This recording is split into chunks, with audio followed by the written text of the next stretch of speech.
Now, some challenges for you. Jot these down. I'm going to go through them very quickly now as we rush to a conclusion here in about 13 minutes.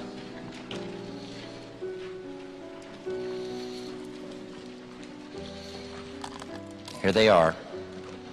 You're going to have to write fast now.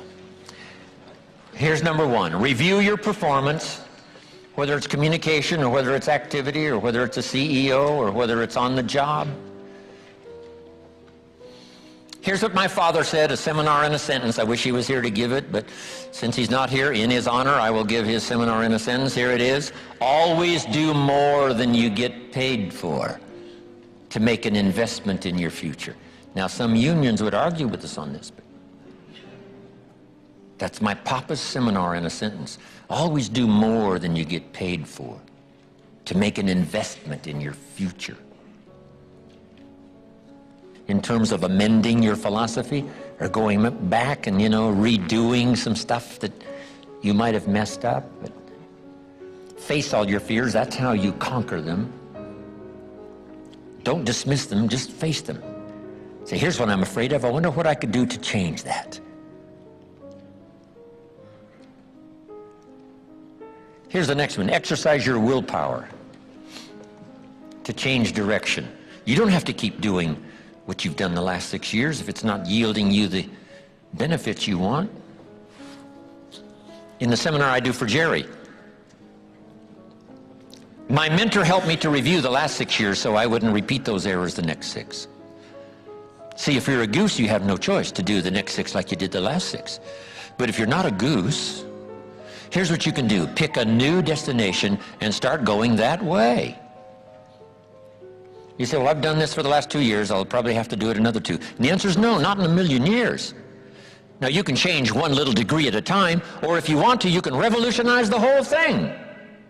Who says you couldn't revolutionize the whole thing in a week's time and start a brand new direction that will most assuredly help you arrive in a brand new place a year from now, 3 years from now? No telling 5 years from now where you could arrive. Use your willpower to start the process. Just willpower to change a little or change a lot. Anybody can change. You don't have to repeat last year. Clean up the errors. Invest it now in the next year. Watch it make the difference. Here's the next one that's important. Parents have to do it. We ask our kids to do it, but we've got to do it. Admit your mistakes. Sometimes you have to admit them to others. Here's some of the best words in the English language. I'm sorry. The reason why those are good words is because it could start a whole new relationship. It could start 2 people going in a whole new direction. I'm sorry. Simple, easy, not easy, but if you get this done, the turnaround can be dramatic. The early years can be big in payoff. And here's the big one. Admit your mistakes to yourself. You don't have to babble about them to everybody in the neighborhood.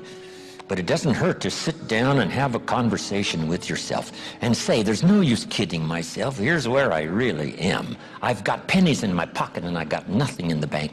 That's what I said after the Girl Scout left my door. I had a conversation with myself. And I said, I don't want this to happen anymore. Next, refine your goals. I don't know what ambitions you've had up until now, but this weekend would be a good time to start the process. We're going to talk about our goals workshop before our session is over this weekend. Maybe that will help stimulate you to set some higher goals, reach for some higher purpose, go for something beyond what you thought you could do. By the time this weekend's over, you might double, triple, quadruple the amount of goals, purpose, all the things you think you can accomplish. You could multiply that by 10 by the time we finish here on Sunday. Here's the next one. Believe in yourself. Yes, you got to believe in God, and you got to believe in the community, and you've got to believe in the possibilities. You've got to believe in the economy. You've got to believe that tomorrow can be better than today. But here's the big one. Believe in yourself. There isn't a skill you can't learn. There isn't a discipline you can't try. There isn't a class you couldn't take. There isn't a book you couldn't read.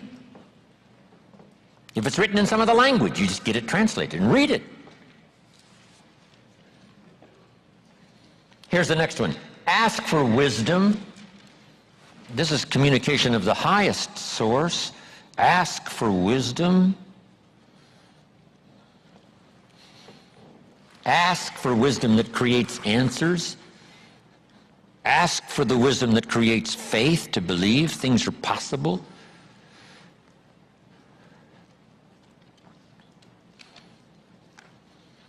In King Solomon's day, there was the dilemma of two mothers who claimed the same baby. And the question was, whose baby is this? This mother says, it's mine. The other mother says, no, it's mine. Solomon said, bring me the baby. They brought him the baby, and he raised the sword. He said, I'm going to cut this baby in half and give one half to this mother and one half to this mother. And as he raised his sword, sobbingly, the real mother said, no, no, no, don't cut the baby in half. Give it to her, who was not the real mother. Solomon says, now I know who's the real mother. See, that is so wise. And the moment was such drama. But Solomon, the wisest of the wise, knew what to do to settle the deal. Ask for wisdom to deal with the challenges of today and tomorrow, to deal with the challenges your family brings you. Don't wish it was easier, wish you were better. Here's the next one, conserve your time. I must learn to do this. How much time have I got left? Not an unlimited supply. How many of these weekends can I do? Not 1,000, just a few, maybe a handful. Sometimes we get faked out. Bill Bailey says, the average person says, I got 20 more years. No, Bill says, you got 20 more times.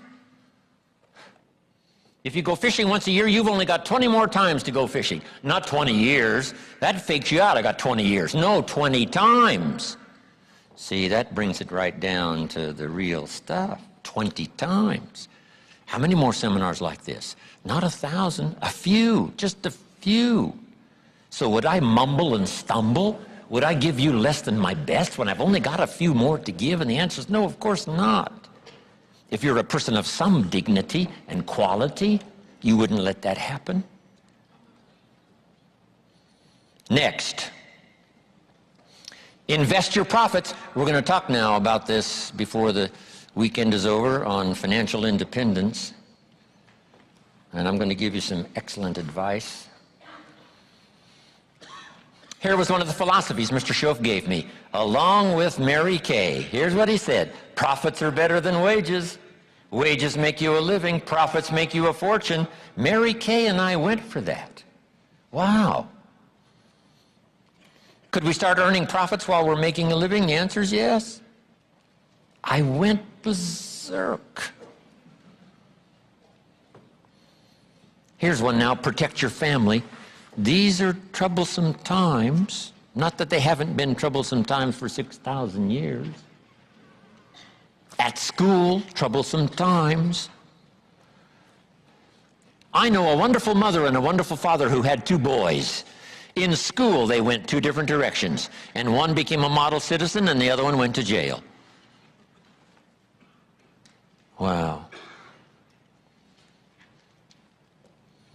Protect your family as best you can from the hidden dangers, the lurking evil one. Here's the next one, live with intensity. You might as well turn it up a notch or two after this weekend. Why not? Invest more of you in whatever you do. Be a little stronger, be a little wiser, step up your vitality, contribution. Put everything you've got into everything you do, and then ask for more vitality and more strength and more vigor, more heart, more soul. Next, find your place. This one now is so important. If you just work on a job, find the best place where you can serve well. And sure enough, they'll ask you to occupy a better place. And if you keep doing the job well, the guy says, well, if I had a better job, I'd really pour it on. But I got this lousy job, so I just goof off. See, that's the philosophy of disaster. So you've got a lousy job. Do the very best you can. That's your best way out. It's not to do less than you could, but to do the best you can. With that philosophy, your life can take great leaps forward. Here's a Bible phrase that says, if you work on your gifts, they will make room for you. They'll make a place for you. Here's the next one. Demand integrity from yourself. You can't demand integrity from someone else. Integrity is like loyalty. You can't demand it of someone else. You can only demand it of yourself. Be the best example of loyalty, and you'll get some loyal followers. Be the best example of integrity, and you'll have people surround you that have integrity. Lead the way. Next. Welcome the disciplines. Can't give you much better advice than that, because disciplines create the reality. Disciplines build bridges, build cities. Disciplines, a well-disciplined activity creates abundance, creates uniqueness, productivity. Next, fight for what's right. It's a fight we're in. The storyteller says, and there was great war in heaven. Wow, you mean way back there? Yes. 1/3 of the angels conspired. I asked Bill Bailey, how long do you suppose it took 1/3 of these angels to get together? Did they conduct meetings? I don't know. Bailey says the storyteller doesn't say. I said, then we're supposed to use our imagination. I don't know. It does say finally the great war occurred, and the 2/3 prevailed and the 1/3 lost. One of the writers of later scripture, here's what he said, I fought a good fight. See, that's extraordinary to be able to say. I fought for my kids, and I fought for what was right, and I fought for my good health, and I fought to protect my company, and I fought for a good career that would bless my family. I fought a good fight. It's good to fight.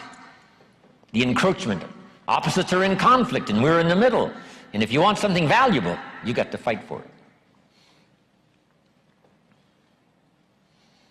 Then this writer also said, not only have I fought a good fight, and I'll finish with this, and I got a much longer list, but maybe I can cover these at another time.